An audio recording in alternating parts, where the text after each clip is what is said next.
ادھر اسلام آباد high court میں توشہ خانہ 2 کیس، بانی اور بشرا بی بی کی اپیلوں پر آفس اعتراضات کے ساتھ سماعت۔ بانی اور بشرا بی بی کی اپیلوں پر اعتراض ختم نہ ہو سکا، عدالت کی اعتراض ختم کرنے کے لیے نئی درخواست دائر کرنے کی ہدایت۔ کیس کی مزید سماعت غیر معینہ مدت کے لیے ملتوی۔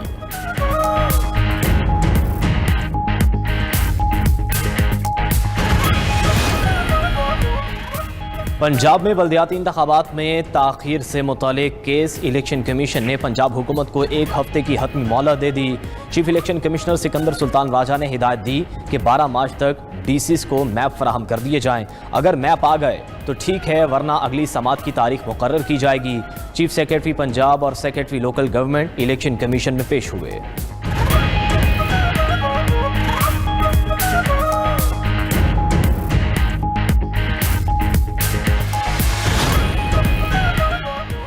پنجاب کی بیوگان اور یتیموں کے لیے وزیر اعلیٰ پنجاب رحمت کارڈ متعارف کرانے کا فیصلہ۔ وزیر اعلیٰ مریم نواز نے بیوگان اور ماں باپ کی شفقت سے محروم بچوں کے لیے رحمت کارڈ کی منظوری دے دی۔ رحمت کارڈ کے ذریعے بیوگان کو 1 لاکھ اور یتیم بچوں کو 25,000 روپے ملیں گے۔ وزیر اعلیٰ مریم نواز نے کہا کہ پنجاب میں بیوہ اب محتاج نہیں، ریاست کی ذمہ داری ہے۔ بیوہ کو خیرات نہیں، باوقار حق ملے گا۔